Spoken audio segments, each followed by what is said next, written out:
माँ कहती थी कि अगर बिजली तो तुम्हें रात को चाहिए ना, दिन को क्यों चाहिए बिजली? दिन में पढ़ो, सुबह उठ के जल्दी पढ़ लो।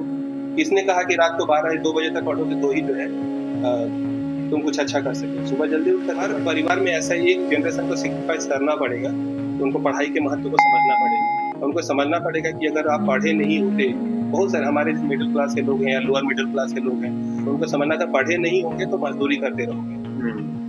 तो इसको पढ़ाई के महत्व को समझाना पड़ेगा लोगों को और समझना पड़ेगा कि अगर नहीं पढ़ोगे तो कहीं मजदूरी करोगे। फेलियर पे या चैलेंजेस पे ध्यान नहीं देना है। अगर कुछ भी चैलेंजेस आ रहा है तो एक उसमें अच्छा क्या है, उसके ब्राइटर साइड पे हमेशा फोकस करें। चैलेंजेस तो आते रहेंगे, अगर हम जिंदा हैं, क्योंकि अगर एक होता ना कि जो ईसीजी में अगर स्ट्रेट लाइन आ गई यानी कि आदमी खत्म। अप्स एंड डाउन से यानी कि जिंदा है। कविता मेरी जो लिखी थी कि क्या हुआ जो तेरे साथ उड़ने लगा था, तेरे कहने से ही तो आसमानों से मैं जुड़ने लगा था, तो उससे छोटे ही सही पंख तो मेरे पास भी थे और देखकर तुझे उड़ानों के एहसास भी थे। ज्यादा जो उड़ दिया तो पंख काटने लगे और बारीकियां उड़ान में तुम छाटने लगे। मत छाटो मेरे पंख, मुझ में उड़ान अभी बाकी है, मेरी पहचान अभी बाकी है। क्या बात ये मतलब जो हिपोक्रेसी हमारे समाज में है, हर ऑर्गेनाइजेशन में होती है, उसी को लेकर के है। हर किसी के अंदर जो है असीमित ऊर्जा होती है, उसको सिर्फ तो पहचानने की जरूरत है। पहचान अभी बाकी है। आप अपनी पहचान को पहचान लो, और जो अपने आप को पहचान लिया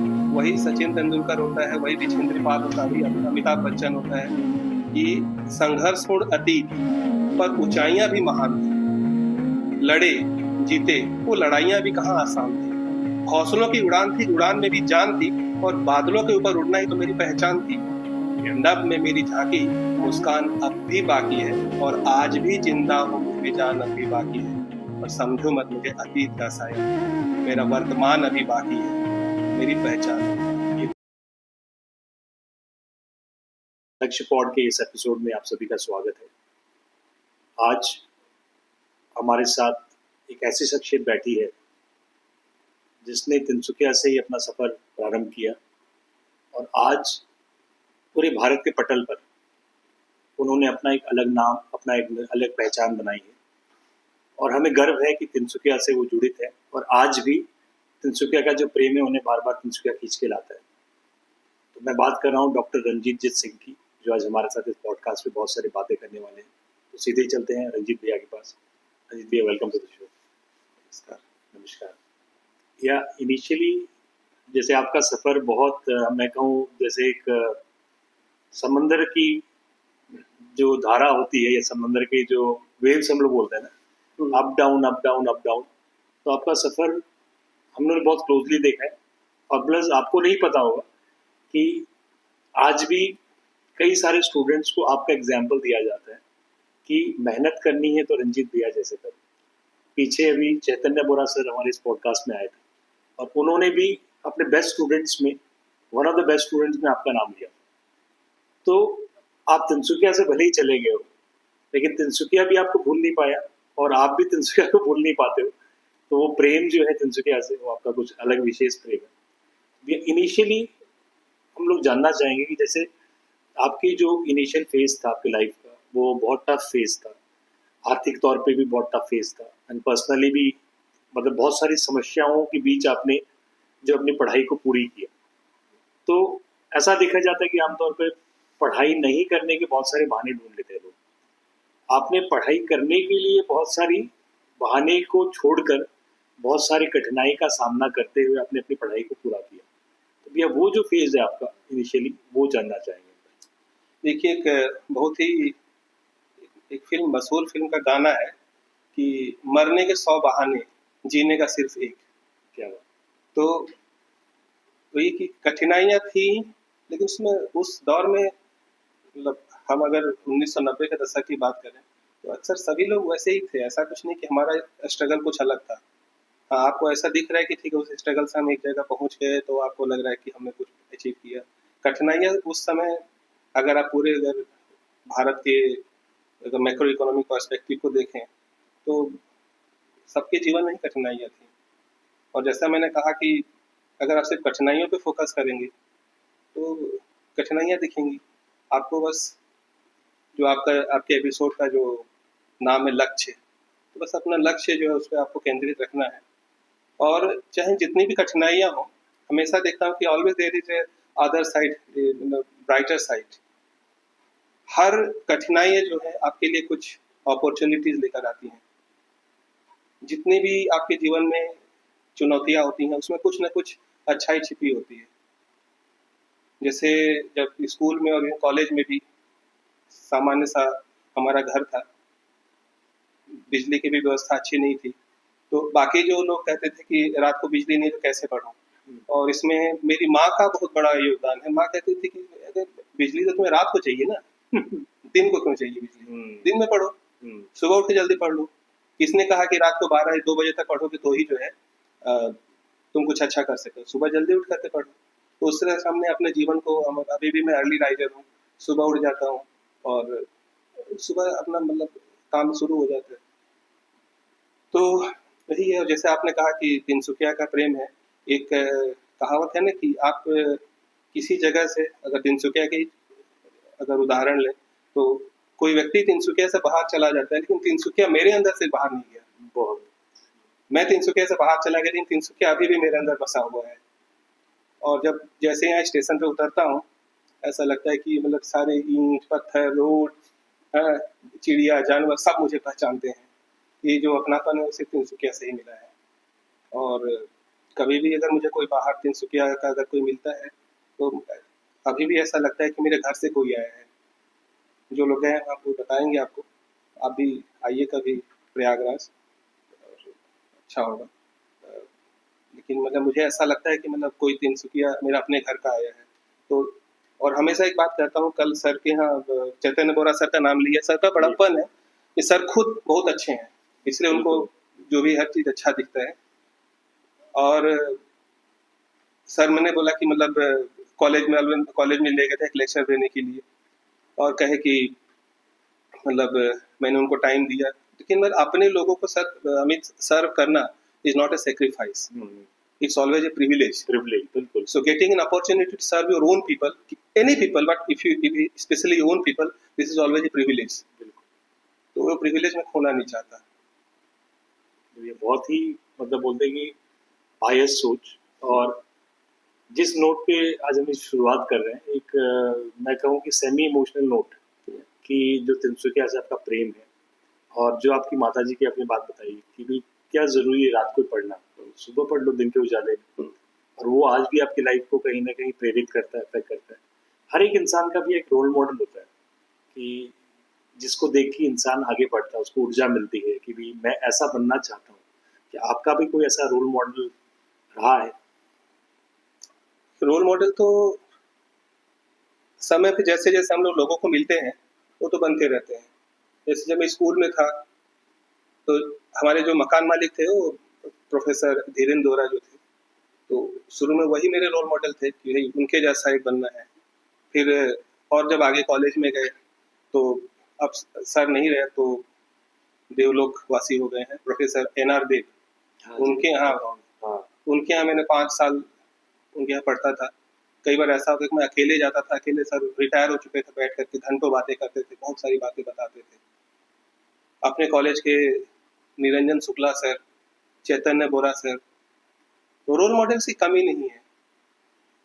और ऐसे हम लोग कहते हैं ना कि मतलब एक आम सा जुमला कि आजकल दुनिया बहुत खराब है, जमाना बहुत खराब है, बट स्टेटिस्टिकली मैं प्रूव कर सकता हूँ कि जमाना खराब नहीं है, लोग बहुत अच्छे हैं, सभी लोग अच्छे हैं। आप पिछले 1 साल में आपने कितने ट्रांजेक्शन्स किए होंगे टोटल, मतलब लेन देन कुछ 10,000 20,000, और कितनी बार आपको चीट किया गया, maybe not more than 10। और अगर देखें 10 भी नहीं होगा that you have been cheated, और अगर उसको देखें तो 10 divided by 10,000, not even 1%, not even 0.1%, means 99.9% of the time people are honest. तो जितने भी लोग हैं सब तो हर कोई कुछ ना कुछ रोल मॉडल बनता है। बाहर हम लोग जो बनते हैं, हमें रोल मॉडल बाहर कोई मतलब बॉलीवुड या कहीं और से तलाशने की जरूरत नहीं है।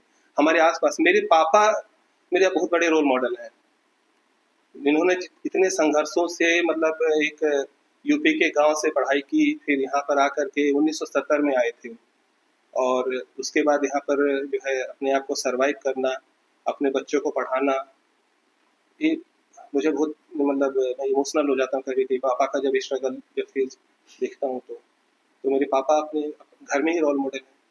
तो हर किसी के आप भी अपने बच्चों के लिए रोल मॉडल होगे, आपके अपने पापा जो है बिल्कुल है। रोल मॉडल होंगे, बिल्कुल होंगे और होना चाहिए।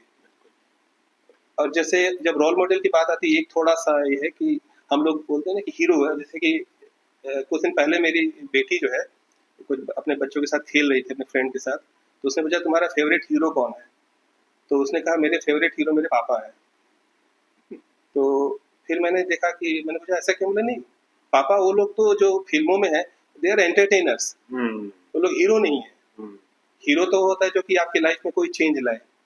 तो वही कि हमारे हीरो जो है, जो सियाचिन पे जो लड़ रहा है वो हमारे हीरो हैं, जो डॉक्टर्स हैं, आप जैसे लोग यंग एंटरप्रेन्योर्स हैं जो इस तरह की स्टोरीज को ढूंढ करके ला रहे हैं, ये सब तो हीरो हैं हमारी लाइफ के। जो कोई भी बाहर हीरो को अगर हमने आप डिक्शनरी में अगर देखे होगे, हीरो मतलब क्या? कोई बहादुरी का जो काम करे। तो बहादुरी का काम आप जो काम कर रहे हो क्या कम बहादुरी का काम है? सब रोल मॉडल। ये हम लोग का जो इंटेंशन था ना, आपने बिल्कुल उसका सारांश बताया है कि ये जो असली हीरोज का जो डेफिनेशन आपने बताया ना, कि ऐसी स्टोरीज हम लाना चाहते हैं जो रियल लाइफ हीरोज है।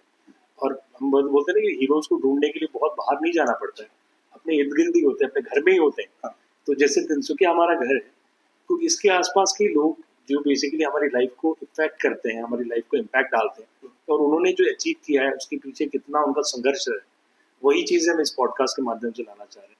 और आपने बहुत ही सुंदर ढंग से इसको समाप्त किया कि भाई आज आपके फादर आपके लिए हीरो है, आज आपकी बेटी के लिए आप हीरो हो, और वैसे ही जो अपने जवान लड़ रहे हैं सरहद पे हमारे लिए, वो हमारे हीरो। तो हीरो का डेफिनेशन डिस्टॉर्टेड हमारी सोसाइटी में, इसे भी बदलने की आवश्यकता है। या थोड़ा सा और आगे बढ़ते हुए, जैसे आपने बहुत जगह पे अपनी जब एजुकेशन आपकी चल रही थी, पढ़ाई के साथ साथ आपने काम भी किया, और ये नॉर्मली होता है कि लोग जब हम बोलते हैं कि जब पढ़ना शुरू कर देते हैं ना, पेरेंट्स पे डिपेंडेंट होते हैं कि फीस का जो मान लीजिए जो भार होता है वो पेरेंट्स के ऊपर होता है। और बहुत सारे बच्चे उस वजह से कि भी भार ज़्यादा पड़ेगा या शायद आर्थिक उतनी सहूलियत नहीं है, वो अपने ड्रीम्स अचीव नहीं कर पाते। वो क्या करते हैं, पढ़ाई को बीच में छोड़ देते हैं, या जो उनके मन में है कि ये हमें पढ़ाई करनी है वो पढ़ाई नहीं कर पाते। तो इस पर्टिकुलर चीज़ के ऊपर कि भी आपके मन में कैसे आया कि भी नहीं, मुझे पढ़ने के साथ साथ मुझे जो है एक साथ साथ जॉब भी करना है, उसके पीछे ये सोच क्या थी? देखिए, आपने जो कहा कि कुछ बच्चे जो पढ़ाई छोड़ देते हैं, जी सारा खेल है कि प्रायोरिटीज का है। जी। आप प्रायोरिटी क्या रखते हो? अब अल्टीमेटली हम लोग जो कैपिटल राशनिंग पढ़ते हैं ना, ये स्केयर्स कैपिटल, उसको कहाँ आप लगाएंगे? तो कैपिटल राशनिंग का ही सारा खेल है कि अगर आपके पास पैसे कम हैं तो ठीक है, कहीं और हम नहीं करेंगे पढ़ाई, अगर जरूरी है तो पढ़ाई करेंगे। किसी और के जीवन में कुछ और चीजें मतलब उनकी वरीयता के क्रम में कुछ और चीजें होती होंगी तो लोग कुछ और करते हैं। लेकिन मेरा ये मानना है कि हर परिवार में, हर समाज में, और एक राज्य के रूप में और एक राष्ट्र के रूप में एक जनरेशन को सेक्रीफाइस करना पड़ेगा कि ठीक है, घर जो है अभी नहीं बनाएंगे, 10 साल बाद बना लेंगे। टीवी जो है आज नहीं खरीदेंगे, 3 साल बाद खरीद लेंगे। और घूमने जो है कोई मतलब बाहर का ट्रेवल, इंटरनेशनल ट्रेवल या कोई हनीमून या कोई टूर जो है आज नहीं करेंगे, 5 साल बाद कर लेंगे। हर परिवार में ऐसा एक जनरेशन को सेक्रीफाइस करना पड़ेगा, तो उनको पढ़ाई के महत्व को समझना पड़ेगा। उनको समझना पड़ेगा कि अगर आप पढ़े नहीं होते, बहुत सारे हमारे मिडिल क्लास के लोग हैं या लोअर मिडिल क्लास के लोग हैं, तो उनको समझना कि पढ़े नहीं होंगे तो मजदूरी करते रहोगे। तो इसको पढ़ाई के महत्व को समझाना पड़ेगा लोगों को, और समझना पड़ेगा कि अगर नहीं पढ़ोगे तो कहीं मजदूरी करोगे। और इवन जो अपर मिडिल क्लास या जो हायर क्लास है, अभी कल ही मैं कह रहा था कि जो क्लास कॉलेज में जो लेक्चर था, सर ने कहा कि कुछ लोगों को मोटिवेट करो। ये मुकेश अंबानी हो, चाहे रतन टाटा हो, चाहे कुमार मंगलम बिरला हो, चाहे अजीम प्रेम जी हो, एक सिमिलरिटी सब में कि ऑल आर हाईली एजुकेटेड। अजीम प्रेम जी ने अभी बुढ़ापे में जाके पीएचडी की है। तो पढ़ाई के महत्व को समझना पड़ेगा। जीवन में अगर सरलता लानी है तो सरलता दो शब्द, सर, सरस्वती और लक्ष्मी, अरे दोनों को जब मिलाएंगे तो आपका जीवन तभी सरल होगा। तो खाली लक्ष्मी से नहीं होगा, खाली सरस्वती से नहीं होगा, दोनों को बैलेंस आपको बना के रखना पड़ेगा। और सरस्वती पहले है, लक्ष्मी बाद में है। तो वो है। और आपने कहा जो कि काम करने वाला काम भी मतलब एक्चुअली मैं उस समय ट्यूशन पढ़ाता था, तो काम भी मेरा वो पढ़ाई से ही रिलेटेड था। अच्छा। तो ऐसा कुछ है नहीं कि अलग कुछ काम करता था, पढ़ाई से ही रिलेटेड था, जो पढ़ता था वही पढ़ाता था। तो एक तरह से हो गया कि वो मेरा वो प्रैक्टिस हो जाता था, जो भी पढ़ता वो प्रैक्टिस हो गया। तो एक्चुअली वो सिनर्जी काम ही था, कोई ऐसा कॉन्ट्राडिक्टरी काम नहीं था। यही है भैया। जैसे जब इनिशियली जब हम लोग कोई भी नया, जैसे आपने एज ए टीचर भी कई इंस्टीट्यूशन ज्वाइन किए, और इनिशियली जिस टाइम पे आप टीचिंग करवाते थे ना, तो सैलरी टीचर्स की बहुत ज़्यादा कम थी, और उस टाइम पे फुल टाइम डेडिकेट करना उतने कम सैलरी में, क्योंकि कम सैलरी होती है तो मोटिवेशन हम मानते हैं कि बहुत कम होता है, लेकिन उतनी कम सैलरी में भी उतने ही मोटिवेटेड होकर बच्चों को पढ़ाना, तो ये मतलब कहाँ से ये एंगल आया? प्लस उतनी कम सैलरी में जो अपनी लाइफ को आपने मैनेज किया, तो कभी ये नहीं आया कि नहीं ये प्रोफेशन नहीं करते हैं, कुछ और बिजनेस करते हैं या कोई और जॉब कर लेते हैं? कुछ और से मतलब कम हाँ। ऐसे नहीं कहेंगे कि हर चीज जो है रिलेटिव होता है जी। कि आपको उसके पहले क्या मिल रहा था। जी। तो उसके पहले कुछ भी नहीं था, तो जी। जब मिलने का ठीक वो भी मिल रहा हाँ, है, बहुत तो बहुत ज्यादा मोटिवेशन था। अल्टीमेटली जो मास्लोज नीड हायरार्की थ्योरी है ना, कि आपको जो पहले कुछ नहीं मिल रहा था, पहले आप बेकार थे, पहले ट्यूशन पढ़ाते थे, फिर मेरा पहला जॉब मेरा डिब्रूगढ़ यूनिवर्सिटी में था, डिपार्टमेंट ऑफ कॉमर्स में कॉन्ट्रेक्चुअल फैकल्टी, तो वही मेरे लिए बहुत था, क्योंकि उसके पहले कुछ नहीं था। तो सैलरी जो है, अगर आप लॉन्ग टर्म इस पे अगर रीजन पे अगर आप फोकस रखेंगे कि आपको पहुंचना कहाँ है, तो इसमें छोटी मोटी बाधाएं फिर दिखाई नहीं देती कि सैलरी कम है या स्ट्रगल ज्यादा है। अल्टीमेटली डे वन से ही मतलब जब भी मैंने डिब्रूगढ़ यूनिवर्सिटी में कदम रखा, उस दिन से मैं डिसाइडेड था कि मुझे पीएचडी तो करनी ही है। ये नहीं पता था कि आज ट्रिपल आईटी में पहुंच जाऊंगा, लेकिन पीएचडी करनी है और कहीं कुछ पढ़ाई के ही क्षेत्र में कुछ काम करना है। पढ़ाई के पहले तो इतना चीज देखिए, आप जब बहुत ज्यादा कोहरा होता है तो बहुत दूर की चीजें नहीं दिखती हैं। तो बस यही है कि जो सामने दिख रहा है बस वही देख करके गाड़ी चलाते जाइए, अभी सही डेस्टिनेशन पहुंच जाएंगे। हाँ, क्योंकि बहुत ज्यादा कोहरा है तो बहुत दूर दिखेगा नहीं, लेकिन आपको पता है कि आपको कहीं जाना है यहाँ से, तो आप जो सामने दिख रहा है देख करके गाड़ी चलाते जाइए, आप डेस्टिनेशन पे पहुंच जाएंगे बिल्कुल। तो वैसा नहीं कि सैलरी कम थी, वो डिमोटिवेशन नहीं था, क्योंकि कम और ज्यादा हमेशा इट्स रिलेटिव। तो उसके पहले क्या मिल रहा था आपको? बिल्कुल नहीं, और ये एक लेसन भी है कि कई बार हम लोग जब इनिशियल फेज अपना कैरियर का शुरू करते हैं ना, हम शुरू नहीं करना चाहते कि भाई नहीं ये पहला जॉब नहीं लूंगा मैं, क्योंकि इसमें तो बहुत कम मिल रहा है। कि आप शुरुआत करो, आगे अपने आप पहला स्टेप लोगे तभी तो सीढ़ी पूरी चढ़ोगे। बिल्कुल। और एक्सपीरियंस जो गेन हो रहा है उससे अपने आप आपका डेवलपमेंट कहीं ना कहीं बढ़ रहा है। तो आगे भी है, जैसे यहाँ जब आपने तिनसुकिया से जो हम कहे आपकी एक तिनसुकिया से जाना, और सबसे पहले आपने सिलचर असम यूनिवर्सिटी में जो है अपना फिर वहाँ से सफर शुरू किया, तो असम यूनिवर्सिटी का आपका पूरा एक्सपीरियंस कैसा था और क्या वर्किंग तिनसुकिया के बाद मेरा पहला जॉब डिब्रूगढ़ यूनिवर्सिटी में था। हाँ। और जो डिब्रूगढ़ में सेंटर फॉर मैनेजमेंट स्टडीज है, जी जी, तो हाँ। मैं उसका फाउंडर टीचर हूँ। अच्छा। तो अभी भी तिनसुकिया इधर डिब्रूगढ़ यूनिवर्सिटी में जो बीबीए और सब जो सिलेबस चल रहा है, ये बीबीए और एमबीए, सारा कुछ मतलब मैं और मेरे साथ और हाँ, जो 4-5 लोग थे, टीम थी, 5 लोगों की टीम थी। अब तो उसमें एक रह गए हैं, 2 लोग रह गए हैं, बाकी तो सब ने अलग अलग अपना शिफ्ट कर लिया। तो हम ही लोगों ने उसको शिफ्ट शुरू किया। तो 5 साल तक मैं डिब्रूगढ़ में था, और फिर वहां से मैं सिलचर गया। सिलचर भी 5 साल था, और वहाँ भी 2008 से 2013 तक था।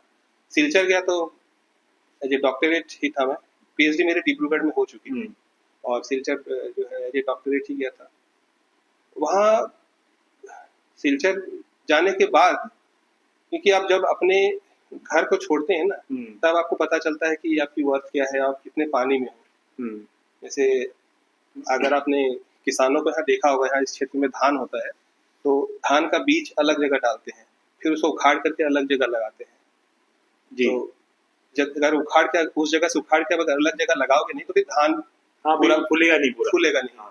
तो वही है, चाहे राम हो, चाहे कृष्ण हो, चाहे गौतम बुद्ध हो, सबको अपना घर छोड़ना पड़ा। राम बन गए तो बन गए। तो वही है मेरा अपने घर से जाना, मतलब तिनसुकिया डिब्रूगढ़ से था तो भी, लेकिन तिनसुकिया में ही रहता था मैं। सिलचर जाना शुरू में काफी कष्टप्रद था, होम सिकनेस भी होती थी, घर की याद आती थी, बार बार मैं आ जाता था, हर दूसरे महीने तीसरे महीने यहीं आ जाता था। फिर धीरे धीरे वहाँ पर जाना और सेंट्रल यूनिवर्सिटी में काम करने का जो अनुभव होता है कि वहाँ पर आपको पूरे भारत से जो जो बेस्ट ब्रेन है वो आते हैं और उनके साथ काम करने का, तो उसके बाद भी आपको अपनी औकात नापने का एक अवसर मिलता है। और वहाँ पर जब मैंने जाके देखा तो मुझे लगा रही तो दुनिया में बहुत कुछ बाकी है, बहुत कुछ करना है। और उसके बाद फिर वहाँ पर लोग मिले, उनके साथ काम किया, बहुत सारे लोग मिले, उनके साथ हमने जो है रिसर्च का काम वहीं से शुरू किया। पीएचडी मैंने डिब्रूगढ़ में की थी। मेरे गाइड जो हैं, आई विल नॉट से the best guide, one of the best, the best guide. अच्छा, आपने नाम सुना होगा प्रोफेसर अमलेश भवाल, उनके साथ सुना था। हाँ, बहुत, मैं उनका एक सेमिनार भी अटेंड कर चुका हूँ। हाँ, तो वो मेरे रिसर्च सुपरवाइजर रहे हैं। और सिलचर में जाने के बाद बहुत सारे लोगों से साथ काम करने का मौका मिला और उसके बाद वो जो है रिसर्च क्या होता है, टीचिंग क्या है, उसके अलग अलग जो डायमेंशंस हैं वो जानने का मौका मिला। और उसकी वजह से ही फिर मैं आज जो ट्रिपल आईटी में जो गया, क्योंकि ट्रिपल आईटी में जब मैंने इंटरव्यू दिया था तो उसमें सीधे जो एक सीनियर मोस्ट प्रोफेसर थे उस पैनल में, तो उन्होंने जो बायोडाटा देखा, बोला ये पब्लिकेशन सब तुम्हारे हैं? बोला हाँ। तो बोला क्या, आई एम डन। अच्छा, वो कुछ पूछा ही नहीं हाँ, होगा। बस। तो ये सिलचर 5 साल तक, 2008 से 2013 तक सिलचर था, फिर वहाँ से फिर इलाहाबाद मूव किया। एक चीज़ भैया बीच में मेरे से पूछना रह गया था कि आप हिंदी मीडियम से आपने अपनी पढ़ाई की शुरुआत की, और ये आमतौर पर देखा जाता है कि जैसे हिंदी मीडियम, एसएमएस मीडियम से जो पढ़ाई स्टार्ट करते हैं, हमारी कॉलेज में भी बहुत ऐसे बच्चे आते हैं, तो इंग्लिश मीडियम की जब पढ़ाई आ जाती है आगे जाके या हायर लेवल पे जो एजुकेशन होता है, तो ऐसा नहीं है कि हिंदी मीडियम या एसएमएस मीडियम स्कोप नहीं है, फिर भी आमतौर पर देखा जाता है कि जो इंटरनेशनल कॉन्फ्रेंसेज होते हैं या बाकी चीज़ें होती हैं उसमें ग्रेजुअली सारे रिसर्च पेपर या वो चीज़ें इंग्लिश में बनती हैं। तो उसको कैसे कोप अप किया आपने? और ये जो एक टैबू रहता है कि भी नहीं, अगर मैंने हिंदी मीडियम से पढ़ा हूँ मैं, तो मैं इंग्लिश मीडियम में कैसे ढलूंगा? क्या मैं अच्छी से फ्लुएंट इंग्लिश बोल पाऊंगा? क्या मैं लेक्चर ले पाऊंगा? तो ये कैसे? बहुत इंटरेस्टिंग सवाल है। हाँ, क्लास 10 तक मैं हिंदी मीडियम में पढ़ा था जी। और जब कॉलेज में गया वहाँ पर सारे लेक्चर इंग्लिश में होते थे। इंग्लिश समझ में तो आती थी, बोलने में डर लगता था। और class 11, 12, BCom first year and second year, 4 साल में क्लास में कुछ बोला ही नहीं, उस डर से। पहली बार मैंने क्लास में, मुझे याद है अभी भी, बहुत डरते डरते मतलब एक सवाल किया था कि sir kindly explain it once again. ये सेंटेंस मेरा पहला था, kindly explain it once again. और उसके बाद सर ने उसको फिर एक्सप्लेन किया। वो पहला सेंटेंस जब बोला उसके बाद इतना कॉन्फिडेंस आया कि अगले बार फिर हर दूसरे तीसरे दिन कुछ ना कुछ सर से पूछने लगा। अंग्रेजी तो आती थी और हिंदी मीडियम में जो वर्नाकुलर लैंग्वेज में जो बच्चे पढ़ते हैं उनकी एक चीज आप अच्छी होती है जो उनको अपनी, मैंने कहा कि आप हमेशा अपनी स्ट्रेंथ पे ध्यान दीजिए कि उनकी मैथमेटिक्स अच्छी होती है, क्योंकि mathematics is all about the logical thinking, logical reasoning. और रीजनिंग जो है आदमी अपनी भाषा में ही सोच पाता है, अपनी मातृभाषा में। उनकी मैथमेटिक्स अच्छी होती है। सेकंड, उनके ग्रामर अच्छा होता है, बहुत अच्छा होता है, ग्रामर अच्छा होता है, क्योंकि वहाँ अंग्रेजी जो है पूरा उसको एक स्ट्रक्चर्ड फॉर्म में से ग्रामर जो है उसको उसमें सीखा होता है। खाली एक होता है कि वो जो एक डर होता है, और अंग्रेजी का जो हमारे इलाहाबाद में उसका तो भौकाल कि अगर अंग्रेजी में अगर आप नहीं बोलोगे या अंग्रेजी बोल दोगे तो कहीं कुछ गड़बड़ ना हो जाए, वो डर होता है। उस डर को निकालने की जरूरत है। और वही जो मैं कहा ना, पहला सेंटेंस, जो पहला सेंटेंस कौन कितना जल्दी बोल लेता है उसी पे है, उसी का है कि जल्दी बोले। और उसके बाद फिर जब मैं मास्टर डिग्री में पीजी में जब डिब्रूगढ़ गया तो तब मैं अच्छी तरह अंग्रेजी बोल लेता था पूरा, मतलब इतनी अंग्रेजी बोल लेता था कि पूरा क्लास अंग्रेजी में, मतलब 3 से 4 सालों में। तो खाली वो जो डर है उसको निकालना है। और तीसरी बात ये है कि अंग्रेजी एक भाषा ही है। जैसे हम हिंदी में बात कर रहे हैं, हम हिंदी में क्यों बात करें कि हमारी मातृभाषा है। हम असमीज हम बोल लेते हैं क्योंकि हमारे यहाँ की इस क्षेत्र की भाषा असमीज है। हम कुछ बांग्ला भी बोल लेते हैं क्योंकि हमारे दोस्त आसपास कुछ बांग्ला भी रहने वाले हैं, बोलने वाले। मैं टी ट्राइब्स जो है उनकी भी भाषा बोल लेता हूँ क्योंकि उनके साथ भी हमारा उठना बैठना है, बातचीत रहती है। भोजपुरी भी बोल लेता हूँ। अंग्रेजी आप नहीं बोल पाते क्योंकि यहाँ की भाषा नहीं है, लेकिन आपने पढ़ी है। अंग्रेजी एक भाषा ही है, जी इसको इतना मतलब डरने की बात नहीं है इससे। सीधी सी बात है कि अगर आप हिंदी बोल रहे हैं, क्योंकि आप हिंदी बोलते आए हैं, जी अंग्रेजी आप बोलना शुरू करिए। कुछ नहीं, अपने घर पे बोलिए, अपने मोहल्ले में बोलिए, कुछ नहीं, अपने घर शीशे के सामने खड़े होकर बोल दीजिए, लेकिन पहले बोलना शुरू कीजिए। जो डर है वो खत्म करना जरूरी है। आपने देखा होगा कि अभी कुछ इंटरव्यू आ रहा था कपिल देव का, और 83 में भी एक इंटरव्यू कपिल देव का, काफी लोग मतलब उसके बारे में बोलते हैं कि कपिल देव को अंग्रेजी नहीं आती थी। एक फिल्म आई थी 83, उसमें भी उस चीज को हाईलाइट किया गया। लेकिन अभी जो कपिल देव है पूरी धड़ाके अंग्रेजी बोलते हैं। क्यों? क्योंकि उन्होंने उस डर को निकाला। वीरेंद्र सहवाग और हरभजन सिंह को अंग्रेजी नहीं आती थी, उन्होंने खुद इंटरव्यू में बोला। लेकिन आप उनका कोई पॉडकास्ट आप करके देखिए, अंग्रेजी में पूरी तरह से बोलते हैं, क्योंकि उन्होंने उस डर को निकाला, उस पर काम किया। और ये बात है कि अंग्रेजी को अपना दुश्मन मानने की जरूरत नहीं है, क्योंकि हम लोग कभी भी, जैसे अब हिंदी दिवस होता है 14 सितंबर को, अभी आने वाला है, और हर हिंदी दिवस समारोह में एक चीज कॉमन होती है कि हिंदी का मतलब सम्मान कम करते हैं, अंग्रेजी की बुराई ज्यादा करते हैं। कि अभी हिंदी हमारी मातृभाषा है, सही है, लेकिन हम पूरा का पूरा जो विमर्श होता है वो एंटी इंग्लिश होता है। अंग्रेजी को अपना दुश्मन मानने की जरूरत नहीं है, क्योंकि ये बात सही है कि अगर आप भारत से बाहर जाएंगे तो अंग्रेजी ही भाषा है जिसमें आप समझ सकते हैं, कुछ पढ़ सकते हैं। या तो आप अपना ऐसा सिस्टम क्रिएट करिए कि हिंदी में सब कुछ, जैसे रसिया ने किया कि सब कुछ रशियन में है, चाइनीज में है किया, वैसा करिए। और अगर नहीं है, like if you can change anything, change it, and if you can not change your attitude. तो वही है। अब जैसे प्रधानमंत्री जी ने अभी पिछले अपने 15 अगस्त के भाषण में, उसके पहले वाले भाषण में हमेशा कहा कि हमें जो गुलामी के जो सिंबल्स हैं उनको हटाना है। तो ठीक है, अगर हम ऐसा कुछ कर सकते हैं कि सब कुछ अपनी मातृभाषा में कर लें, लेकिन मातृभाषा में करने से एक और समस्या है कि इतनी सारी हमारे देश में विविधताएं हैं, तो अगर हिंदी में होगा तो तमिल वाले क्यों उसको छोड़ें, तेलुगु वाले क्यों छोड़ें, बांग्ला वाले, असमीज वाले, हर कोई क्यों छोड़े। तो हमें हमारा तो एक गुलदस्ता है ना हमारा देश, बिल्कुल सब कुछ लेकर के चलना है। अंग्रेजी को भी सीखना है, हिंदी भी सीखना है। तो आपने जो पूछा है, तो जो हमारे जो आसपास से जो बच्चे हैं, छात्र छात्राएं, हमारे छोटे भाई बहन, उनके लिए कि उसके डर को हटाएं, बिल्कुल डर खत्म करें, बोलना शुरू करें। और इसे नहीं, सिर्फ एक भाषा है, जैसे हम असमिया बोल लेते हैं, हिंदी बोल लेते हैं, अंग्रेजी भी एक भाषा है, बिल्कुल बोल लेंगे। भाई नॉर्मल ट्रीट किया जाए तो वो डर निकल जाएगा। हाँ।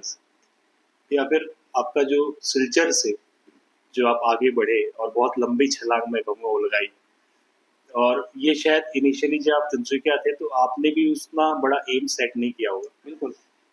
कि आज ट्रिपल आईटी जितने भी हमारे व्यूअर्स हैं उनकी जानकारी के लिए, ट्रिपल आईटी जस्ट एक आईआईटी की तरह ही हो गया वो, लेकिन आईआईटी में सारे टाइप के इंजीनियरिंग के कोर्सेज होते हैं। ट्रिपल आईटी जो गवर्नमेंट ने स्टैब्लिश की है, वो स्टैब्लिश की है सिर्फ इंफॉर्मेशन टेक्नोलॉजी एक पर्टिकुलर सब्जेक्ट के लिए। कि भारत जो है आज, क्योंकि इंफॉर्मेशन टेक्नोलॉजी का युग है, तो इंफॉर्मेशन टेक्नोलॉजी में भारत जो अग्रसर रहे, सबसे अग्रणी रहे, उसके मतलब बेसिकली ऑब्जेक्टिव लेते हुए ट्रिपल आईटी का गठन किया गया था। और आपने बताया कि टोटल, हमारे डिस्कशन जब इनफॉर्मल हो रही थी, कि टोटल 25 जो है ट्रिपल आईटी है। तो एक ट्रिपल आईटी जो है प्रयागराज में भी है। और ट्रिपल आईटी मतलब जैसे आईआईटी हम कहते हैं, वो ज़्यादा कॉमन लैंग्वेज में आईआईटी नाम है, तो आप ये समझिए आईआईटी है, और बहुत बड़ा इंस्टीट्यूट है। तो इतने बड़े इंस्टीट्यूट में आपने इंटरव्यू का भी जिक्र किया था ट्रिपल आईटी का, तो उसमें अप्लाई करने का कैसे मन में आया आपकी? क्योंकि आप ऑलरेडी, अच्छा होता भी ऐसा कि ऑलरेडी जब आदमी एक लाइफ में सेट हो जाता है कि आपने पीएचडी कंप्लीट कर लिया, आप वहाँ पे एज ए लेक्चरर एक सेंट्रल यूनिवर्सिटी में काम कर रहे हो, आज सेंट्रल यूनिवर्सिटी में भी जॉब मिलना अपने आप में एक ड्रीम कम ट्रू है। तो आदमी धैर्य में आ जाता है कि अब मेरे को बस मिल गया जो मेरे को चाहिए था, अब बस इसी में अपनी जिंदगी अपनी निकालते रहो, अपने बच्चों को पढ़ाते रहो, आगे बढ़ते रहो। लेकिन उसके बाद वो भूख, वो हंगर आना कि नहीं मुझे इससे आगे अगले पायदान पे जाना है, तो वो कैसे? ये देखिए, एक डाइकोटोमी है, एक आपने धैर्य की बात की और फिर जो भूख आगे, ये जो अपने आप में डाइकोटोमी काइंड ऑफ सिचुएशन है। देखिए, धैर्य पहली बात है, आपको कई जगह आपको धीरज रखना पड़ेगा। जैसे एक दो दोहे हैं, मेरे बहुत फेवरेट हैं। एक है, कबीरा धीरज के धरे, हाथी मन भर खाए, और टुक टुक के ही कारण स्वान घरे घर जाए। हाथी जो है एक बार खा लेता है, आराम से पड़ा रहता है। जो स्वान कुत्ता धीरज नहीं होता है, इसलिए दिन भर जो है घर घर घूमते रहता है। और एक है धीरे धीरे रे मना धीरे सब कुछ होए, माली सींचे 100 घड़ा ऋतु आए फल होए। तो अगर आप एक ही दिन इस पत्तों में 100 घड़ा पानी दे दोगे तो फूल नहीं आएगा। फूल तो अपने समय पर ही आएगा, लेकिन आपको पानी देते रहना है। तो ये है। और एक और बहुत इसके पहले एक और आपको एक बताना चाहूंगा। कई बार जो होता है ignorance is a bliss. Ignorance हमेशा नहीं, लेकिन कई बार ऐसा होता है। जैसे एक पेपर, रिसर्च पेपर, जैसे दर्शकों को बता दीजिए कि रिसर्च पेपर जैसे हम लोग जब जैसे आपने पीएचडी की है जी, इसमें रिसर्च हमें करना पड़ता है, पेपर कहीं पब्लिश करने के लिए भेजना पड़ता है। और हर जर्नल की कैटेगरी होती है। तो सबसे जैसे एपेक्स, जैसे ए स्टार, ए बी सी, ऐसे जर्नल की कैटेगरी होती है। तब तक मुझे 2009 तक मुझे पता नहीं था ये सब भी कैटेगरी है, क्योंकि यहाँ से मैं छोटी जगह से गया था, ये सब मुझे पता नहीं था। एक पेपर मैंने लिखा और मैंने कहीं जमा कर दिया, उसको मेल करना था, मेल कर दिया। उसके बाद भूल गया। अचानक 5-6 महीने बाद उसका मेल आया कि एक्सेप्टेंस ऑफ योर पेपर। तो ठीक है, एक्सेप्टेंस ऑफ पेपर तब तक नॉर्मल थी, लेकिन तब तक मुझे ये पता चल गया था कि ए कैटेगरी जर्नल क्या होते हैं, टेलर एंड फ्रांसिस पब्लिकेशन क्या है, एल्जेवियर क्या है। और उस दिन मैंने वो जो एक्सेप्टेंस मेल मोबाइल में देखी थी, और उस समय आजकल के स्मार्टफोन नहीं थे, तो खाली मेल उसमें खुलता था, पीडीएफ नहीं खुलता था। दूसरे दिन मैं जब डिपार्टमेंट गया लैपटॉप में, अब मैंने तब घर पे मेरा इंटरनेट कनेक्शन भी नहीं था, तो जब लैपटॉप में मैंने उसको डाउनलोड किया, उसका एक पीडीएफ जो था, तो उस समय तो सर को मैंने फ़ोन किया, अपने सुपरवाइजर को, कि सर ये तो टेलर एंड फ्रांसिस का एसएससीआई जर्नल है। मुझे पता ही नहीं था। और अमित जी, ये अगर मुझे पता होता कि वो ये कैटेगरी का जर्नल है, मैं उसमें सबमिट ही नहीं करता, इतनी हिम्मत नहीं थी। ऐसा लगता है कि भाई कि मैं तो उस लायक बना ही नहीं। तो पहला जो ट्रिगरिंग पॉइंट है ये वो था। और उसके बाद जब आपके पास, आपको जब कुछ सफलता मिलती है, तो फिर आप तब मोटिवेट होते हैं, अच्छा अगर मैं ये कर लिया हूँ तो और भी कुछ कर सकता हूँ। और तब उसने मुझे और मोटिवेट किया कि चलो कहीं और हम सबमिट करते हैं, और जो पेपर्स हैं, अब ये छोटे मोटे जर्नल है, कहीं अपने आप को ट्राई करते हैं। और उस वक्त एक जो मंत्र जो है मैंने अपने लिए बनाया था, सीधी सी बात है कि पूछने में क्या जाता है। अब पूछने में क्या जाता है, उसको क्या है कि कहीं भी जैसे पेपर भेजना है, कि instead of me rejecting that journal, let that journal reject me. कि मैं उसको पेपर सबमिट कर दिया, अगर मैंने सबमिट नहीं किया, नहीं मैंने उसको रिजेक्ट कर दिया, तो मैं तो सबमिट करूंगा, तुम मुझे रिजेक्ट कर दो। और उसमें जो है पेपर कुछ अच्छे अच्छे आते गए, रिसर्च पेपर्स की बात कर रहा हूँ मैं।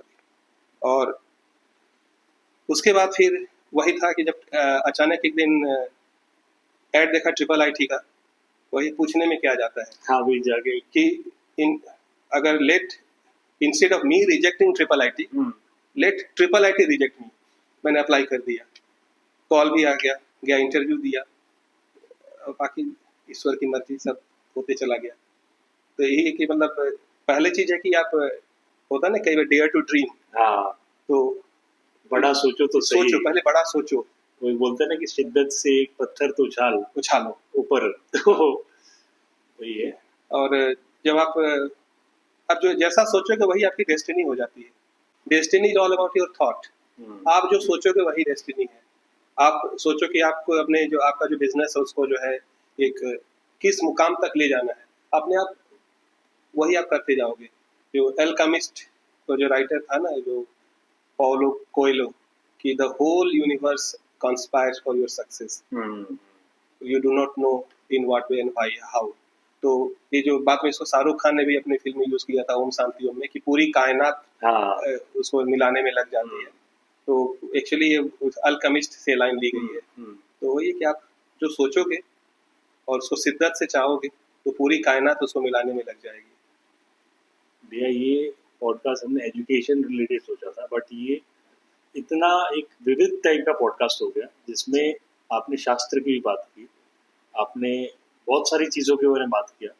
तो मतलब ना ज्ञान का भंडार होता है कि वो ऐसा हो आप ट्रिपल आईटी के प्रोफेसर आज की डेट में। बट मैं मतलब वाकई गर्व की बात है कि आप तिनसुकिया से, आपकी रूट से, आप तिनसुकिया से इतना प्रेम करते हो कि प्रयागराज जैसी पावन जगह पे आप रहते हो, तो वो कहीं ना कहीं थॉट प्रोसेस अपने आप आया।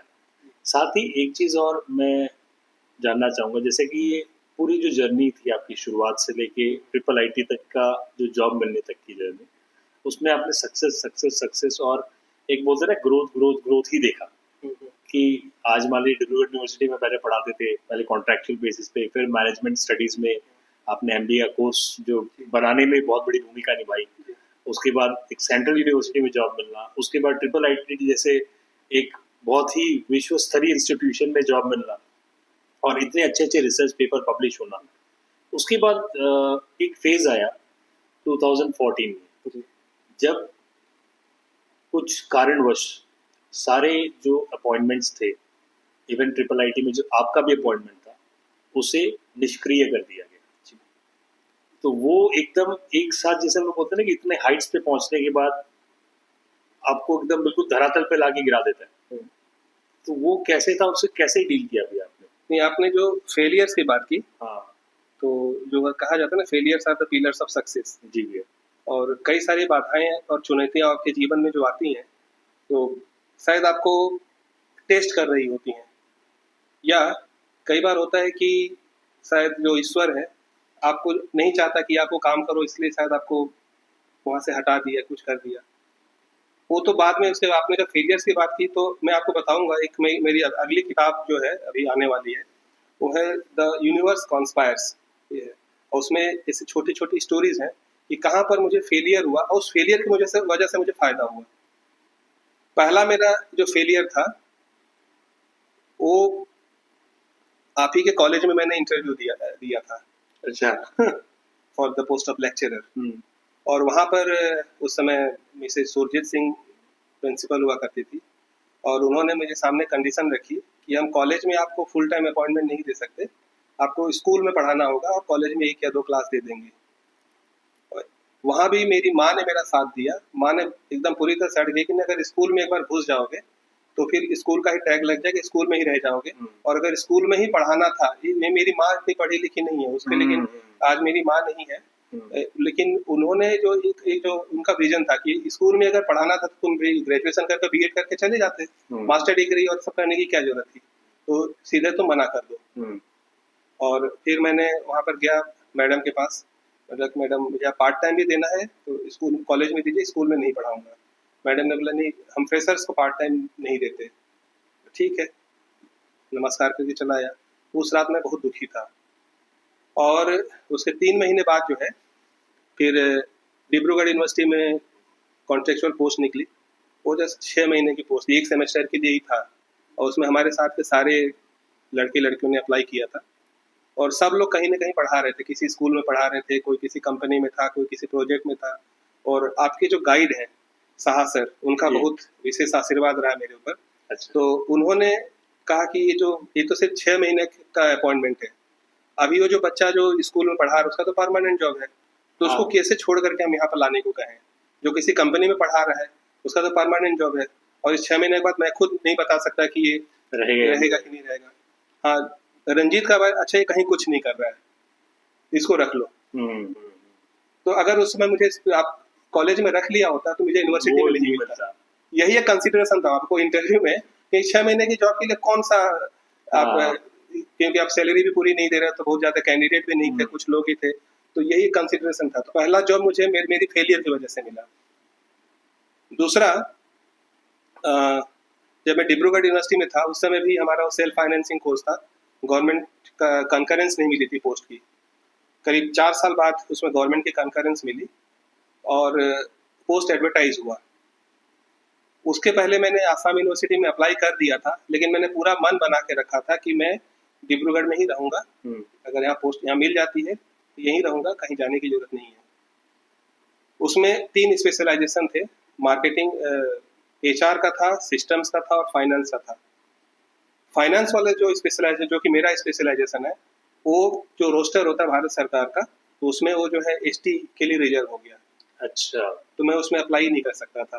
अब बाकी स्पेशलाइज मुझे था नहीं, तो मैं फिर उसी समय सिलचर का इंटरव्यू था आसाम यूनिवर्सिटी का, मैं वहाँ चला गया इंटरव्यू दे, वहाँ पर मुझे मिल गया।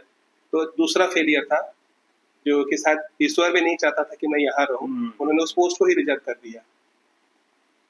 तीसरा, जो आपने कहा 2014 में जो एक हुआ था, उसमें कुछ इंटरनल कॉन्फ्लिक्ट थी, उसको अब यहाँ पर हाईलाइट नहीं करेंगे। वो कैंसिल हुआ, हम लोग हाई कोर्ट गए, हाई कोर्ट से हम लोग जीते, फिर इंस्टीट्यूट सुप्रीम कोर्ट में अपील किया, फिर सुप्रीम कोर्ट भी हम लोग गए और वहाँ जीते। उस 3 साल का जो स्ट्रगल था, इससे 2 चीज़ें हुई। एक तो हुआ कि जो हमेशा बोलता है I will see you in court, वो डर खत्म हो गया। कोर्ट देख लिया। कोर्ट देख लिया, सुप्रीम कोर्ट तक देख लिया, तो डर खत्म हो गया। दूसरी बात कि वकील आपके जो लड़ते थे, तो पूरी की पूरी जो ड्राफ्टिंग मैं खुद करता था।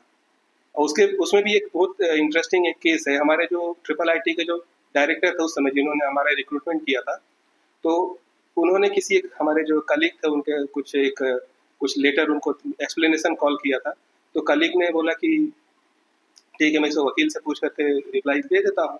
तो डायरेक्टर ने बोला कि इंटरनेट से देख करके पेपर लिख सकते हो और एक लेटर का रिप्लाई नहीं बना सकते। तो उन्होंने कहा, तो फिर वो बोले चलो देखते हैं इंटरनेट पे क्या है। आजकल तो चैट जीपीटी से बहुत चीजें आसान हो गई, तब नहीं था। तो हमने गूगल से कुछ किया, कुछ निकाले, फिर हमने रिप्लाई बना लिया। वही चीज मेरे दिमाग में था। तो हमारे जो केस की जो पहली रीट है, वो मैंने खुद ड्राफ्ट की थी। क्या बात, इवन सुप्रीम कोर्ट तक की जो रीट है, मैं ड्राफ्ट में करता था। बाकी वकील जो है बस उसको अपना ठीक ठाक करके, आप खुद वकील हो तो आप समझ सकते हो, तो बस उसको फाइल कर देते थे। तो वो, और कुछ दिन LLB मैंने 1 साल मैंने यहाँ भी पढ़ाई की, तिनसुकिया लॉ कॉलेज में पढ़ा हूँ 1 साल। तो उसकी भी कुछ बेसिक नॉलेज थी। और कंपनी सेक्रेटरी में बेसिकली तो लीगल सारा एस्पेक्ट लीगल होता है, तो उसको अपने आजमाया। और तो जो 3 साल जो स्ट्रगल का फेज था, वो तो ठीक है, स्ट्रगल ही होता है, किसी को अच्छा नहीं लगता। और उसकी वजह से मुझे वापस आना पड़ा आसाम यूनिवर्सिटी। आसाम यूनिवर्सिटी में मेरे कुछ रिसर्च स्कॉलर्स थे, जो 4 रिसर्च स्कॉलर थे उस वक्त थे।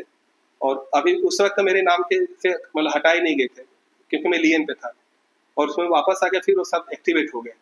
और 3 साल में मैंने उन सारों का PhD सबमिट करवाई। और 2021 में जब प्रोफेसर पोस्ट के लिए जब इंटरव्यू देना था, तो प्रोफेसर के लिए एक इसेंशियल प्री रिक्विजिट होती है कि आपको एटलीस्ट 2 PhD सक्सेसफुली गाइडेड होनी चाहिए। तो अगर कैंसिल नहीं होता तो मैं वापस आसाम यूनिवर्सिटी नहीं आता। और आसाम यूनिवर्सिटी नहीं आता तो आसाम यूनिवर्सिटी मैंने 7 PhD सबमिट करवाए, मेरे अंडर में सबमिट, वो नहीं होती। तो मैंने द यूनिवर्स कॉन्स्पायर्स, ये सारी स्टोरीज हैं कि अगर आप every failure brings you certain opportunity. इसलिए फेलियर पे या चैलेंजेस पे ध्यान नहीं देना है। अगर कुछ भी चैलेंजेस आ रहा है तो देखिए उसमें अच्छा क्या है, उसके ब्राइटर साइड पे हमेशा फोकस करिए। चैलेंजेस तो आते रहेंगे, अगर हम जिंदा है। क्योंकि अगर एक होता ना कि जो ECG में अगर स्ट्रेट लाइन आ गई, यानी कि आदमी खत्म है।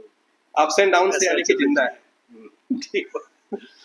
या जैसे ट्रिपल IT जैसे इंस्टीट्यूट में अभी आप मतलब एक अच्छी जॉब पे, एंड नॉट जस्ट जॉब, ये बोलेगी कि भी ड्रीम कम ट्रू जैसा आपका स्टेटस है, प्लस बच्चों को भी बहुत इंस्पायर करते हो। क्योंकि एक इंटरनेशनल सेमिनार हमने जब किया था कॉलेज की तरफ से, तो उस टाइम में टेक्निकल सपोर्ट जो है पूरा ट्रिपल IT ने संभाला था उसका। और उस टाइम में आपके बच्चों से जब इंटरेक्शन किया था, तो वो आपको लेके बहुत एक अलग उनकी सोच है और आपसे बहुत इंस्पायर रहते हैं। इवन असम यूनिवर्सिटी के जो स्टूडेंट्स थे या अभी भी है, वो भी आपको एज ए रोल मॉडल देखते हैं कि भाई आपसे कुछ ना कुछ सीखने को मिलता है, कुछ ना कुछ आपसे जो है नया डिफरेंट करने का। आपने खुद ने अपने लाइफ में बिहेवियरल फाइनेंस के ऊपर बहुत सारा काम किया है और ये एक नया आयाम आपने स्थापित किया। इनिशियली इंट्रोड्यूस करने वाले आप ही थे, and all over India behavioural finance as a subject, उसे बहुत प्रमोशन मिला है। तो वो कैसे वो थॉट प्रोसेस आया और वो कैसे शुरुआत हुई? इसका भी क्रेडिट जो है मेरे गुरुदेव को जाता है। हमेशा कहता हूँ कि आपने सुना भी होगा उनको कि always is ahead of time. अभी डिफू में है, बहुत छोटी जगह पे है, उनका बड़ापन नहीं कि उन्होंने वो कहीं और अप्लाई नहीं किए। अगर जाते तो मतलब शायद कोई आयाम भी उनके लिए छोटा पड़ जाता। लेकिन 2004 में जब मैं PhD के लिए उनके पास गया और अलग अलग टॉपिक ढूंढ रहा था, तो 2004 में उन्होंने कहा कि why don't you do your PhD in the area behavioural finance. और ऑब्वियस क्वेश्चन था, सर ये क्या होता है? तो उन्होंने कुछ मुझे बताया। उस वक्त इंटरनेट इतना अवेलेबल नहीं था, तब कैफे में जाना पड़ता था, घर घर नहीं था। कैफे में जाकर कुछ मैंने ढूंढा, इंटरनेट में कुछ चीज़ें मिली और फिर मैंने अपना माइंड मेकअप किया कि चल इसी एरिया में करेंगे। फिर वो पीएचडी का प्रोसेस आप जानते ही हैं कि कुछ सिनॉप्सिस देना पड़ा, फिर उसके बाद सर्वे वगैरह करके दे दिया। 2008 में मेरी पीएचडी हो गई थी। फिर मैं जब सिलचर गया तो वहाँ एचओडी जो थे उन्होंने पूछा कि अच्छा आपकी पीएचडी किस फील्ड में है? मैंने कहा बिहेवियरल फाइनेंस में। अगला क्वेश्चन, ये क्या होता है? फिर मैंने उनको समझाया। फिर जब इलाहाबाद गया वहाँ पर भी बोला कि आपकी पीएचडी किस में है? मैंने कहा बिहेवियरल फाइनेंस में। हमेशा यही सवाल आते थे कि ये होता क्या है, और ये सवाल आते रहे 2017 तक। 2017 में घटना घटी कि अच्छा इसमें भी थोड़ी डाइकोटोमी है। क्या है कि 2013 और 2017 जो लोग इकोनॉमिक्स और फाइनेंस के एक्सपर्ट हैं वो लोग समझ पाएंगे इसको। 2013 का जो नोबेल प्राइज है वो यूजिन फामा को दिया गया था। उनका था कि जो मार्केट है, स्टॉक मार्केट कंप्लीटली एफिशिएंट है, एफिशिएंट मार्केट हाइपोथेसिस के ऊपर उनका था। 2017 का जो नोबेल प्राइज है वो रिचर्ड थेलर को दिया गया, जिनका था कि मार्केट जो है कंप्लीटली इरेशनल है, there always irrationality in that. हाँ, तो ये नोबेल का प्राइज, नोबेल कमेटी भी अपने आप में जो है कंफ्यूज्ड है कि क्या है। और 2017 का जो नोबेल प्राइज जो दिया गया था रिचर्ड थेलर को, अचानक मीडिया में आने लगा कि मतलब okay this year's Nobel prize goes to behavioural finance and behavioural economics Richard Thaler. और रिचर्ड थेलर का उनका कोई भी बड़ा आदमी जब नोबेल प्राइज किसी डिसिप्लिन को मिलता तो डिसिप्लिन अपने आप हाईलाइट हो जाती है। बिल्कुल। और जब उनको मिला तो जितने पहले के लोग जो मुझसे बात करते थे, कई लोगों को फोन आया, तुम तो बताते थे कुछ तुमने किया है ना उसको, उसे तो उसी पे तो नोबेल प्राइज मिला है। तो एक पहला ट्रिगरिंग पॉइंट था। और फिर 2018 में मैंने सोचा कि ये जो है और ये भी कंपल्सन है, कोई कई बार कई सारी चीजें जो है जो मोटिवेशन जो होती है अंदर से आती हैं, और कई सारी मोटिवेशन जो होती है उसमें धक्का मार मोटिवेशन, धक्का मार के आपको मोटिवेट कर दिया जाता है और फिर आप जब चलने लगते हो फिर आपको मजा आने लगता है। तो उस वक्त जो था कि हमारे जो वहाँ के डायरेक्टर थे उन्होंने कहा कि हर कोई अगर एक वर्कशॉप करे तो इससे हमारे इंस्टीट्यूट का भी फायदा होगा, आपका भी मिलेगा, आपको इसको क्रेडिट मिलेगा, और हमारे जो प्रमोशन है उसमें भी है कि आपको एटलीस्ट 2 सेल्फ फाइनेंस कोर्सेज जो है करने पड़ेंगे। ये एक्चुअल मोटिवेशन यही था। तो फिर हमने जो है summer school on behavioural finance, वो कहा कि मतलब मैं तो इसमें किया हूँ, कोई जानता भी नहीं, इसी पे करते हैं। ये हमने पहली बार फ्लोट किया। पूरे भारत से जो है मतलब 1 महीने के अंदर सारे मतलब करीब 35-40 रेस्पॉन्सेस आ गए, पार्टिसिपेंट्स चल के आ गए वहाँ पर। हमने वर्कशॉप करवाया कि हमारा जब लोग आए तो फिर हम भी मोटिवेट हो गए। फिर हमने दूसरे साल करवाया और लोग आ गए। तीसरे साल जो है लॉकडाउन लग गया। तो अब ना कि हर अपॉर्चुनिटी, हर चैलेंज जो है अपॉर्चुनिटी लेकर के आती है। तो जब लॉकडाउन लग गया था तो लोग आएंगे नहीं, तो हम ऑनलाइन मोड में चले गए। और ऑनलाइन मोड में जाने का ये जो चैलेंज था, उसे अपॉर्चुनिटी क्या है कि हमारी रीच पूरी दुनिया में हो गई। तो हमारे वर्कशॉप में जो पार्टिसिपेंट्स है, कोई अमेरिका से ज्वाइन कर रहा है, कोई दुबई से कर रहा है, कोई श्रीलंका से कर रहा है, कोई नेपाल से, कोई बांग्लादेश से, ओमान से, सऊदी अरेबिया, कुवैत, उस जगह से लोग पार्टिसिपेट ज्वाइन करने लगे। और जो हम एक इलाहाबाद में खाली लोग करते हैं, कुछ लोग ऑफलाइन अगर करते तो शायद इतने लोग नहीं आते, तो ऑनलाइन हुआ तो सब जगह से लोग जुड़ने लगे। 2020 वाला, 2021 वाला, 2022 वाला हमने तीनों ऑनलाइन किया, और इसकी वजह से पूरी दुनिया से जो है लोग, इसकी जो रीच है वो हर तरह पहुंच गई। और इसी बीच में मेरी जो किताब थी बिहेवियरल फाइनेंस, इसके पहले 1 या 2 किताबें थी, मतलब उस टॉप की जो फ्यू बुक्स हैं ऑन बिहेवियरल फाइनेंस सब्जेक्ट की, वो मेरी किताबें पीएचआई ने रिलीज कर दी। और उस किताब को जो है जितने लोग वर्कशॉप करते थे, अब कोई कुवैत में कर रहा है तो कुवैत यूनिवर्सिटी में उसने रिकमेंड उस बिहेवियरल फाइनेंस को इंट्रोड्यूस किया। और किताब कौन सी चलेगी? तो रंजीत सिंह। कोई ओमान में जो है बिहेवियरल फाइनेंस इंट्रोड्यूस किया, किताब कौन सी चलेगी? तो एक तरह से होता है ना कि आपको भगवान ईश्वर जो है हर तरफ आपको खुद ही लेते चलेंगे। इस बार जो है हम लोग 2026 में 25 से 29 मई 5 दिन का हमारा समर स्कूल चल रहा है। इसमें कॉन्फ्रेंस भी है, पब्लिकेशन भी है, स्कोपस पब्लिकेशन है, तो आप लोग सब उसमें आइए। तो या एक चीज और है इसमें कि ये पार्ट तो बिहेवियरल फाइनेंस जो बिल्कुल हम लोग टेक्निकल सब्जेक्ट है, ठीक है, फाइनेंस से रिलेटेड सब्जेक्ट है। एक आपने बुक पब्लिश की भी है पोइट्री के ऊपर, जी, ठीक है। तो एक कवि, एक टीचर, और टीचर भी ऐसे सब्जेक्ट का जो मैं बोले कि आपने कहा कि 2017 तक किसी ने इतना नाम भी नहीं सुना हुआ था, ऐसा सब्जेक्ट। तो ये बोलते हैं कि इतना डिफरेंट कैरेक्टर, और ये पोइट्री वाला एंगल, प्लस एक और फील्ड आप बता रहे थे कि 3 अलग-अलग बिल्कुल डिफरेंट काइंड ऑफ फील्ड्स में आपने जो है कुछ काम किया है, तो उसके बारे में मुझे थोड़ा-सा बताइए अभी। अच्छा देखिए, कविता जो है एक 2 कविताएं हैं कि एक तो है कि मानव होना भाग्य है, कवि होना सौभाग्य। क्या बात। और कविता जो है कि वियोगी होगा पहला कवि और विरह से निकला होगा राग। तो जब मानव जीवन की जो आपने चुनौतियों की जो बात की, ठीक है, चुनौतियों से हमने कुछ ना कुछ तो कर लिए, लेकिन उस समय जो मन में जो मनोभाव रहते हैं उसको कैसे एक्सप्रेस किया जाए। और उसमें कविता एक सशक्त माध्यम है जिसके थ्रू हम लोग अपनी जो जो जीवन में मन में जो उथल पुथल जो हो रही होती है उसको हम लोग कलम और कागज पे जो उतारते हैं। तो कविता जो है वहीं से। और इसमें भी एक बड़ा ही इंटरेस्टिंग सा एक वाकया है।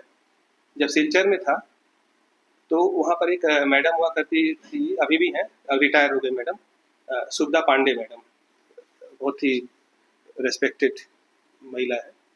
तो वो कवित्री थी, कवित्री हैं ऑफ कोर्स। तो उनको कई जगह कवि सम्मेलनों में जाना पड़ता था।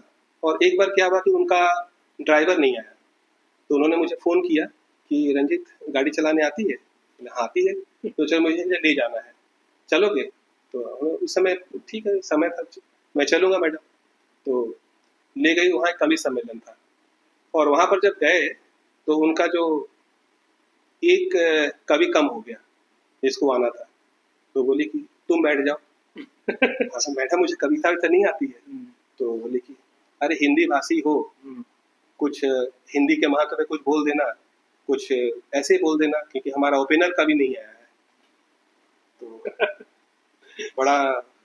बड़ी दुविधा थी, कई बार मना किया, लेकिन जो ऑर्गेनाइजर्स थे उन्होंने भी रिक्वेस्ट किया। ठीक है, बैठ गया मैं।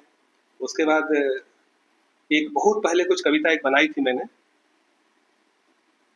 उसी को करके होता ना किसी तरह से काम चला था, काफी वाहवाही भी मिली। उसके बाद करीब 15 दिन बाद फिर उनका फोन आया। अच्छा, सिलचर में क्या है कि जब 14 सितंबर जो है उसके आसपास पूरा महीना जो है हिंदी दिवस के कार्यक्रम चलते रहते हैं। अच्छा। और जब हिंदी दिवस के कार्यक्रम चलते हैं तो उसमें कवि सम्मेलन होगा। तो वहाँ के लोकल सारे कवि हिंदी में अपना काव्य पाठ वगैरह करते हैं। तो फिर उन्होंने फिर वहीं उसी क्रम में कहीं और जाना होगा। तो वहाँ पर बोले क्या पिछली बार तुमने बहुत अच्छा किया था, आज फिर चलो करो। तो फिर मैंने मना किया, लेकिन फिर ले गई, फिर वो किया।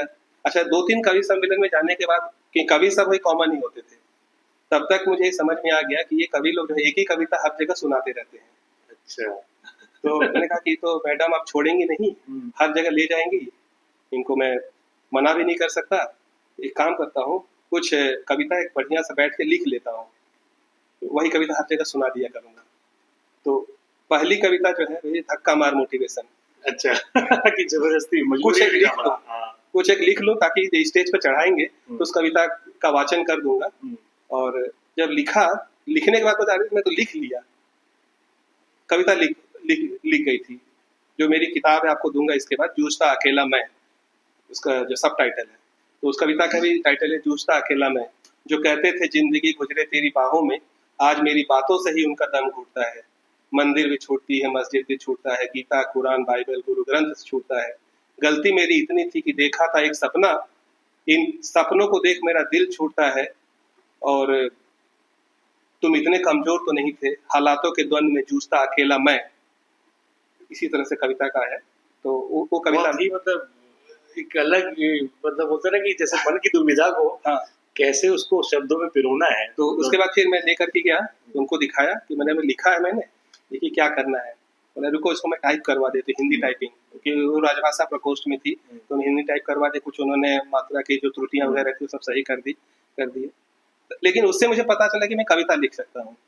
और उसके बाद फिर एक दिन ऐसे अचानक जो है बैठा था, और जो पहली कविता मेरी जो किताब है पहचान, अभी मेरी पहचान अभी बाकी, पूरी एक सीरीज है, इसमें 65 स्टेंजा और सबका जो है मतलब अंतिम लाइन है मेरी पहचान अभी बाकी है। जो मनुष्य के जीवन के अलग अलग उसके आयाम होते हैं, उस सब में उसकी अपनी पहचान को जो ढूंढता है, उसी पे है। तो पहली कविता मेरी जो लिखी थी कि क्या हुआ जो तेरे साथ उड़ने लगा था, तेरे कहने से ही तो आसमानों से मैं जुड़ने लगा था। तो उससे छोटे ही सही पंख तो मेरे पास भी थे, और देखकर तुझे उड़ानों के एहसास भी थे। ज्यादा जो उड़ लिया तो पंख काटने लगे, और बारीकियां उड़ान में तुम छाटने लगे। मत छाटो मेरे पंख, मुझ में उड़ान अभी बाकी है, मेरी पहचान अभी बाकी है। क्या बात है भैया। ये मतलब जो हिपोक्रेसी हमारे समाज में है, हर ऑर्गेनाइजेशन में होती है, उसी को लेकर के है। तो ये पहली कविता थी। फिर उसके बाद पता नहीं कि जब एक सफलता मिलती उसके बाद लिखते लिखते, तब तक मुझे भी पता नहीं था कि मैं कविता लिख सकता हूँ।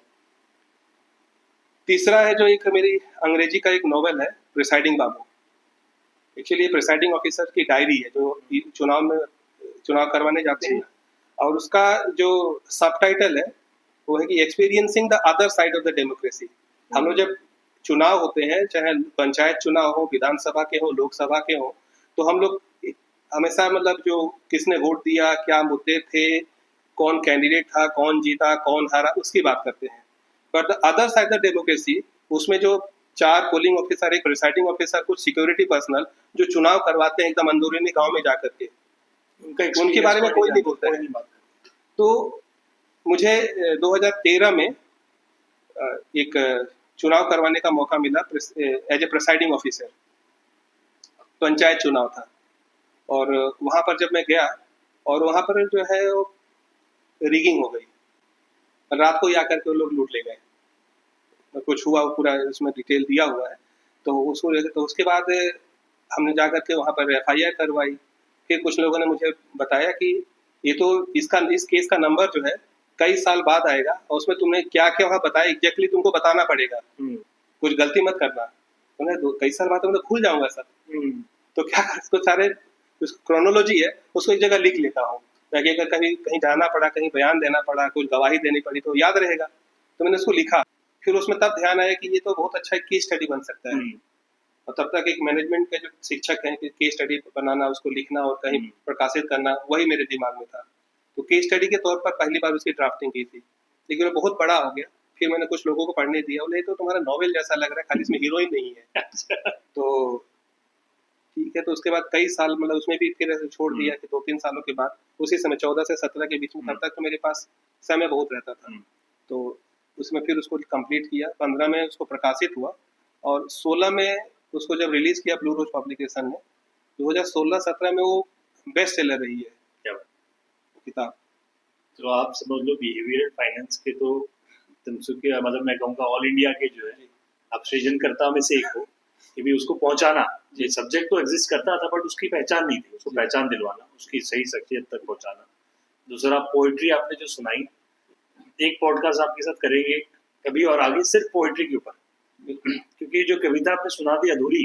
अच्छा, आनंद क्या आता है, कवि की कविता पढ़ के आनंद नहीं आता, कवि की कविता सुन के आनंद आता है जी। तो जिस भावना के साथ आपने उस कविता को सुनाया ना कि मेरी पहचान अभी बाकी है, तो वो पंक्तियां ही ऐसी छू गई भैया कि वो कविता तो अभी अगली बार जो पॉडकास्ट हो सिर्फ कविता पे हो। तीसरी चीज जो नॉवल के बारे में आपने बताया, तो ये भी अपने आप में कि भी हिंदी का स्टूडेंट जो कि स्कूलिंग में हिंदी से उसने अपनी शिक्षा पूरी की और वो एक इंग्लिश नॉवल का राइटर, और जो experience as a presiding officer, बहुत ही इंटरेस्टिंग नॉवल होगी वो भी, कि be the other side of democracy. तो ये स्टोरी भी अपने आप में जो है, तो इतनी सारी चीजें करना, इतनी सारी ऊर्जा, वो कहाँ से आती है? देखिए, ऊर्जा जो है हर किसी के अंदर जो है असीमित ऊर्जा होती है, उसको सिर्फ उसको पहचानने की जरूरत है। पहचान अभी बाकी है। आप अपनी पहचान को पहचान लो, और जो अपने आप को पहचान लिया वही सचिन तेंदुलकर होता है, वही विजेंद्र पाल होता है, वही अमिताभ बच्चन होता है, वही अमित बंसल होता है। अपनी पहचान को पहचानना है। और अब इसको समापन की तरफ बढ़ रहा है, तो इसी एक कविता से मैं इसको समाप्त करूंगा कि संघर्षपूर्ण अतीत पर ऊंचाइयां भी महान थी, लड़े जीते वो लड़ाइयां भी कहाँ आसान थी, हौसलों की उड़ान थी, उड़ान में भी जान थी, और बादलों के ऊपर उड़ना ही तो मेरी पहचान थी। नभ में मेरी झांकी मुस्कान अब भी बाकी है, और आज भी जिंदा हूँ मुझ में जान अब भी बाकी है। और समझो मत मुझे अतीत का साया, मेरा वर्तमान अभी बाकी है, मेरी पहचान अभी बाकी है। ये तो मतलब बोलते हैं ना कि ऐसे अप्लॉज होना चाहिए। और वाकई ये कविताएं जो है, ये आपकी सारी खासियत से सबसे ज्यादा खास ये है क्योंकि इसमें जो इमोशन आपका आता है ना भैया, और ये मैं सिर्फ आपको खुश करने के लिए नहीं बोल रहा हूँ, क्योंकि कविताएं हम भी बहुत सुनते हैं, हम लोग भी लिटरेचर के प्रेमी हैं, तो वो आपके अंदर वो बात है कि जब आपके शब्द निकलते हैं ना तो शब्द यहाँ लगते हैं। ये आप मानस के प्रेमी हो, जी। तो दुनिया का सबसे बड़ा लिटरेचर जो है, जो सबसे ज्यादा मतलब जिसकी जो जो बेस्ट सेलर है, बेस्ट सेलर कोई चेतन भगत या सत्य व्यास नहीं है, मतलब उसके सामने कोई नहीं ठहरता है तुलसीदास। अभी भी जो है रिकॉर्ड है, सबसे ज्यादा दुनिया में सबसे ज्यादा प्रतियां अगर बिकती हैं तो रामचरितमानस की बिकती है, और उसके बाद जो है बहुत नीचे हैं बाकी सब सारे ऑथर्स। तो तुलसीदास बेस्ट सेलर है। आप तो मानस प्रेमी हो, तो आप मैं समझ सकता हूँ कि आप इसको कैसे अप्रिशिएट करोगे। तो वो क्या है कि जो शब्द, एक एक शब्द जो लगता है ना, कि ऐसा लगता है कि सबको लगता है कि कितनी गहराई है, और गहराई को भी कितने अच्छे से उसको पिरोया गया है ना। तो ये जो है ये आप कभी मत छोड़ना, और इसको जो है और जितनी ऊंचाइयों तक आप लेके जा सको कि राष्ट्रीय पटल पर, अंतर्राष्ट्रीय पटल पर ऐसी कविताएं पहुंचनी चाहिए। चलिए तो ये, और एक अंत में जो हमारा सवाल हमारे सभी गेस्टों से रहता है कि आगे जो हमारा शीर्षक है, लक्ष्य, कि डॉक्टर रंजीत सिंह ने, प्रोफेसर रंजीत सिंह ने अपना लक्ष्य क्या बना रखा है कि आगे भी 10 साल में, 20 साल में वो अपने आप को कहाँ देखना चाहते हैं? यहाँ तक जो पहुंचा वो भी कभी लक्ष्य में था नहीं, बस। और सबके यही कहना है कि अब आप अपना काम करते रहिए, सही अगर एक बार सही सड़क पे अगर आप चलेंगे ना तो लक्ष्य अपने आप पहुंच जाएगा। जो हरिवंश राय बच्चन की कविता है ना कि राह पकड़ कर एक चला चल, पा जाएगा मधुशाला, तो वही है। अभी लक्ष्य जो है ऐसा कुछ यहाँ पर वो भी कभी निर्धारित नहीं किया था, आगे कहाँ जाना है। हाँ, यही कि शिक्षा के क्षेत्र में ही रहूंगा, शिक्षक ही रहना चाहूंगा। जो सर ने कहा मैं भी वही कि शिक्षक ही रहना चाहूंगा, और कैसे इसमें कंट्रीब्यूट कर सकता हूँ उसको और देखना है। क्योंकि मेरा ये मानना है कि आपको नहीं पता कि आपको कितने लोग फॉलो कर रहे हैं, आप कितने लोगों के रोल मॉडल हो। ये बहुत बड़ी जिम्मेदारी है हर किसी के ऊपर, आपके ऊपर, मेरे ऊपर, इनके ऊपर, जो टेक्नीशियन है सबके ऊपर। हर कोई अपने परिवार का हेड है। जो आपके जो नीचे सिक्योरिटी गार्ड है वो भी एक हेड है, he is head of a family, तो उसको उसी तरह से रेस्पेक्ट देनी चाहिए।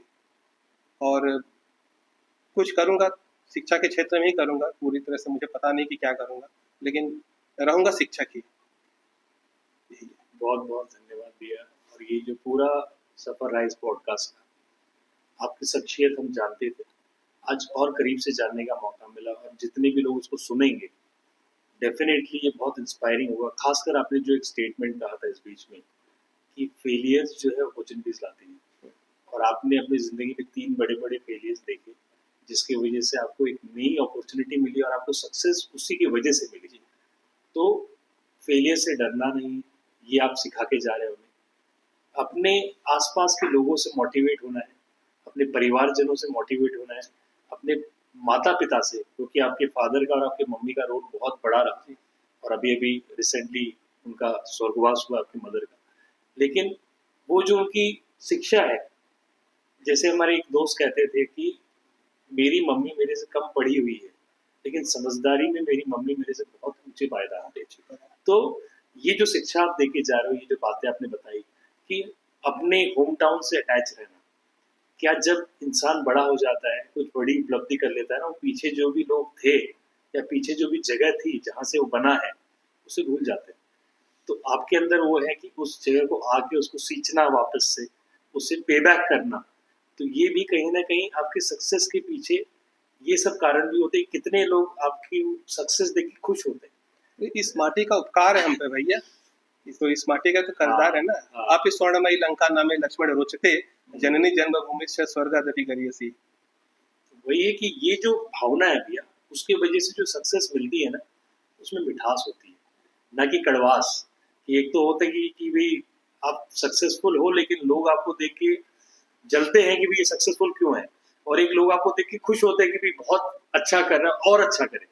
तो वैसी भावना आप जो सब में सृजन करते हो, और आपका सफर यूं ही चलता रहे, यूं ही आप नई नई चीजें करते रहो, और यूं ही आप बच्चों को और पूरे समाज को इंस्पायर करो। और हम चाहेंगे कि डॉक्टर रंजीत सिंह का नाम, जैसे अंतर्राष्ट्रीय आपकी किताबें चल रही हैं आज, आपकी शख्सियत चले। तो बहुत बहुत धन्यवाद भैया आपका, और बहुत बहुत